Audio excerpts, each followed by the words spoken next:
Whatever it is, I want you to take action so you can look back a year from today and go, I never thought it could be this good. I'm so glad I did that.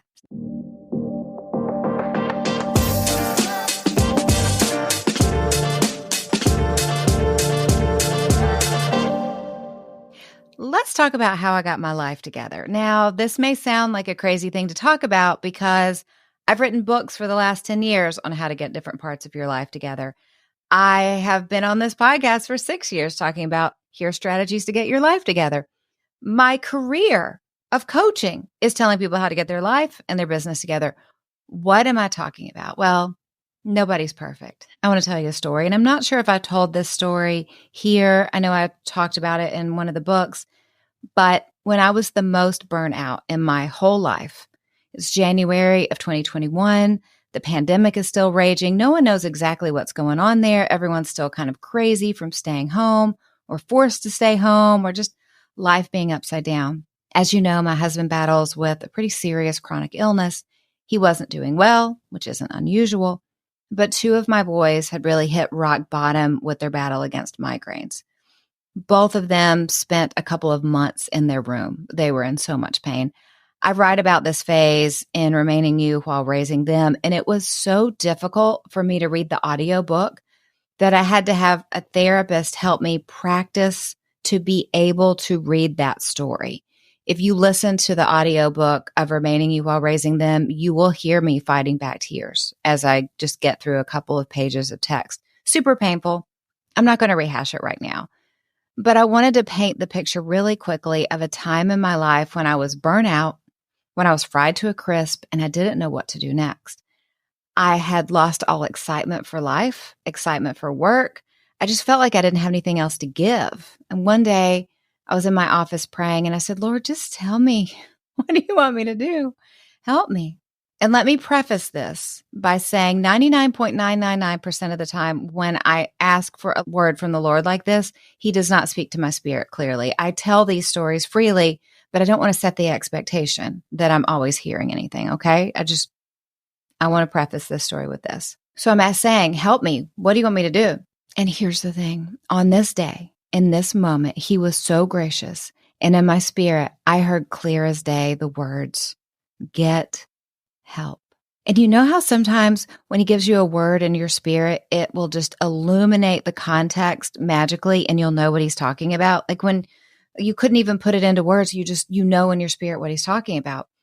I knew that it was time for me to hire my business coach again. I had forgotten the one truth that you will always go further in your business with a business coach, no matter how good you think you are on your own. Everybody needs an accountability partner, a strategy partner. So that was that. I knew it was time for me to get my behind back in therapy, to deal and to process through all the emotions that I was feeling. I needed a safe place to be able to go there. And I knew it was time to get some help in the household because of the health concerns, because of my husband's fragile health and concerns about COVID, especially January of 21. We hadn't had anyone in the house to help, not anyone, outside the family and close friends. But I knew at that point I needed to get some help because I was drowning in everything that was on my shoulders. Now, I could have very easily said, it's not time for me to get all this help. I'll do it when the time is right, like we always do. But when is the perfect time going to come? The perfect time never comes. If we wait until we feel like it's the right time to get the help we need, then we will never do anything. We'll be sitting around waiting until we feel right forever. We won't get healthy. We won't grow in our careers or our businesses. We won't do all the good things to take us where we want to go in life. That's just how life works. I also could have said, it's not the right time to spend money. I'm just going to hold on to my money and save it for a rainy day because I don't know what's going to happen in the world or the economy. And I need to make sure I reach some arbitrary level in the bank before I'm going to invest any money. That had been my go-to for many years before too, because that's what we do. We say, yeah, I have this amount, but I'd really like this amount. And it's almost like it's never enough. So when we need to invest in ourselves, we go, oh no, I don't have this arbitrary number saved, right? But there's a huge problem with this. Take, for example, the fact that we will need therapy many different times in our life to work through issues that come up in our life, stuff from our past, whatever it is. When we say, well, I'm not going to spend any money on myself for this, we're actually making everyone else around us take the hit for us not working on ourselves. You know what I mean? Because we're always happy to spend our time and our money on our families, but we don't realize that sometimes by not spending money on ourselves, we're actually hurting our family. Say you went to therapy to start the process of breaking generational chains in your family. Say your budget is tight, and that means the dream vacation you're planning that summer has to be scaled back a little bit, okay? First off, that's not the end of the world. Secondly, a scaled back vacation with a healthier mom who's been healthier for months is way more important, way more impactful to your kids than a lavish vacation with a mom who isn't doing well. Because whatever we have inside of us leaks out over everyone. You may have heard me tell this story. I talk about it in Remaining You While Raising Them. I had an Aunt Shirley, and when I was 8 years old, we went to go have Christmas at her house. And Aunt Shirley smiled and was happy and did all the things, but I started feeling inside something was wrong, okay? Everyone was acting normal, but I knew the vibe was off. And because the vibe was off, I couldn't relax. I was unsure of what it was, but whatever it was, an 8-year-old Alli didn't have the life experience or the vocabulary to understand, but whatever it was, I didn't want any of it. And when I grew up, whatever was happening there, I didn't want it. And I didn't find out until she passed away that it turns out she never really wanted to host. But she thought to be a loving mom and to be a loving family member, she had to host this lavish Christmas dinner. But she never had to. But she never truly felt like she had permission to raise her hand and go, hey, how about we trade off this year? Or, hey, how about everyone bring a dish, right?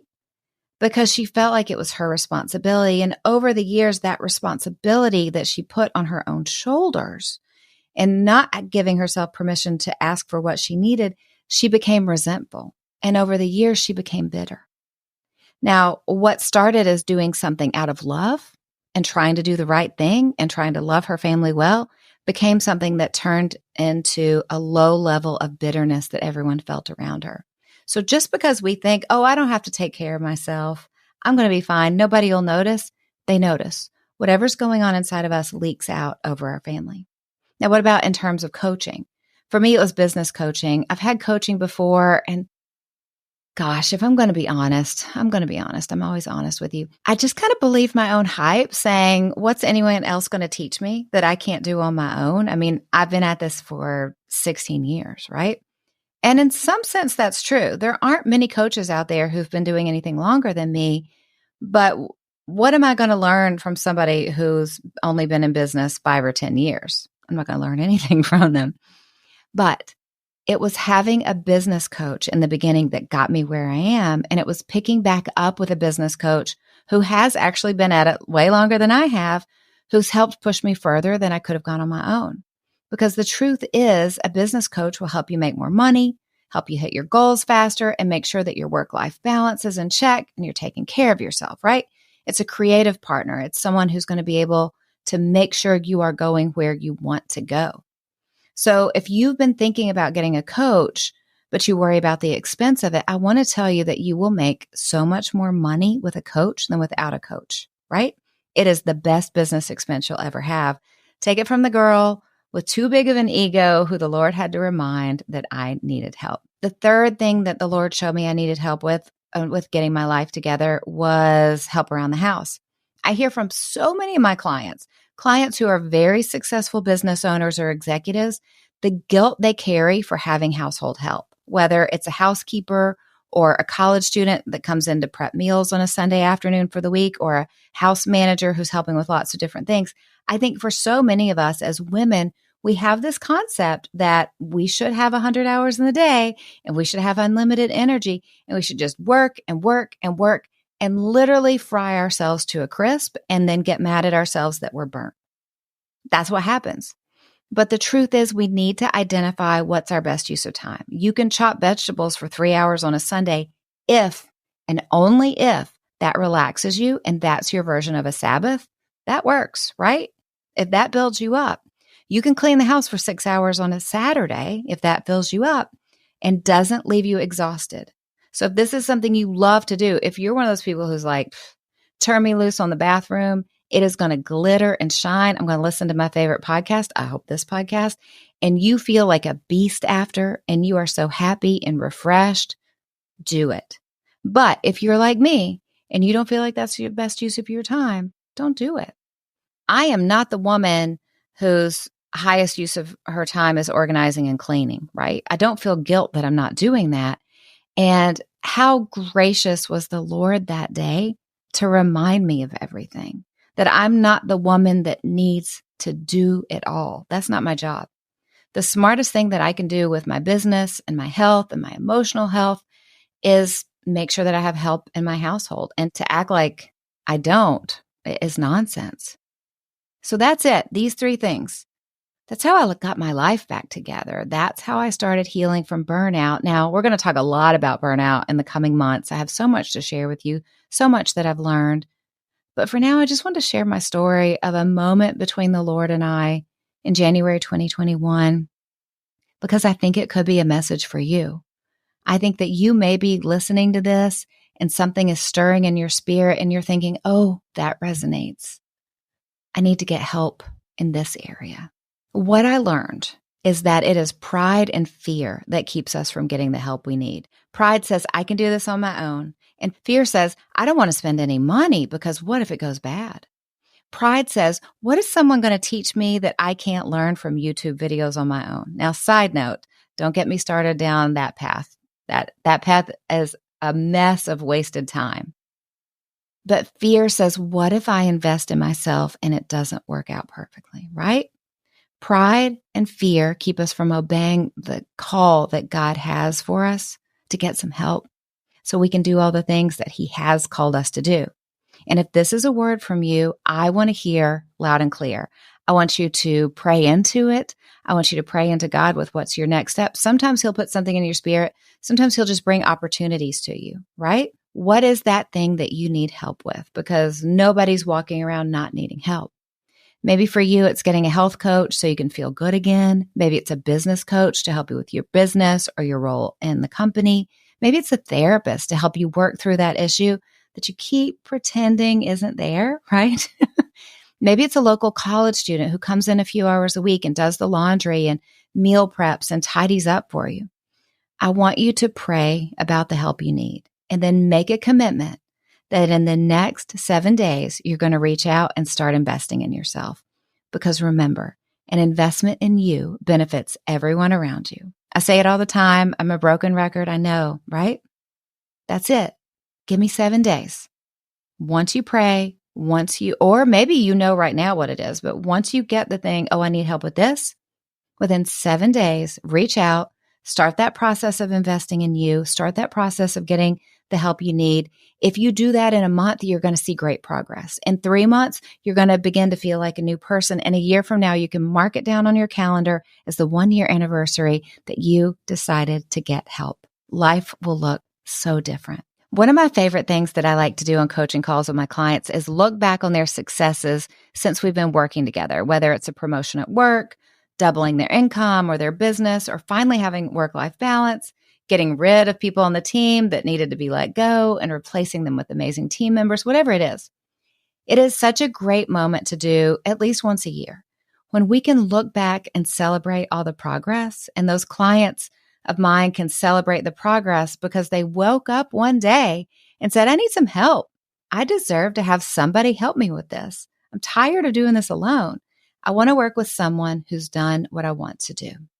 And that's what I want for you. Whatever it is you need help with, relationships, business, your mental health, your job, cutting all those stupid vegetables for meal prep. Whatever it is, I want you to take action so you can look back a year from today and go, I never thought it could be this good. I'm so glad I did that. So this, my friend, this is just a story of me getting my life together. And I feel so strongly that it's a message for you today too. I would love to hear from you as you start taking action. Drop me an email, send a DM on Instagram. Let me know how you're doing. Let me know the progress you're making. I want to be able to cheer you on. Okay, now recommendations. 2 things this week. If you're watching on YouTube, thank you for watching. You can see this. This is It Cosmetics Bye Bye Foundation in SPF 50. It is the best. Now, foundation is iffy. If you get foundation at a grocery store, I'm going to step on some toes. It's not going to look good. It's going to be orange. If you're 20, you can probably get away with it. But if you're over 20, probably not. It's going to age your skin. But Bye Bye Foundation is really quite amazing. Definitely get it with the SPF in it because sunscreen is everything in terms of anti-aging. Put it on with a beauty blender so it blends in nicely and it's going to look lovely. Most days I just use my tinted moisturizer that I've told you about before. It's Epionce tinted sunscreen moisturizer. But for a little extra coverage, Bye Bye Foundation's where it's at. Okay, so one beauty, one food/health. This is a new one. So I love this green tea. It's from Allegro Tea. It's decaf, which means it's not going to pull all the hydration out of your body. And it's green tea, which I'm going to go out on a limb. I'm not a doctor. I think it's healthier than just drinking water. Green tea is this powerhouse when it comes to health benefits. It's full of antioxidants. It's anti-inflammatory. So it's going to reduce the risk of chronic diseases. It boosts your metabolism. It helps your heart health because it increases blood flow. And it has great properties in it that will help boost brain function and help you fight colds and illnesses. So green tea is kind of where it's at. It's hard to get a decaf green tea that tastes good because the process of taking caffeine out of your green tea can sometimes leave it with a harsh taste, but Allegro tea tastes really good. I probably drink 40 to 60 ounces of decaf green tea a day, and I absolutely love it. Okay, you know what else I love? I love that we're here. Thank you for investing in you because your business health, your spiritual health, and your emotional health benefits everyone in your life. God has created you to stand strong and bring something special and unique to this world that only you can bring. I love to get to coach you and equip you every week. I love getting to tell you my stories more in depth and just kind of being more vulnerable and laying it all out on the line because sometimes there's stuff that I want to share and I think you need to hear it. So keep stepping up, keep showing up, keep loving well because you know the truth. You can't break a woman who gets her strength from God. I hope you have a great day, and I'll see you on Monday. Ready to go? Don't got it? Got it. I'm pausing because I need to make sure there's no lipstick on my teeth. She had to host this lavish... I can't speak. Okay. I didn't blend that makeup well enough, did I? Well...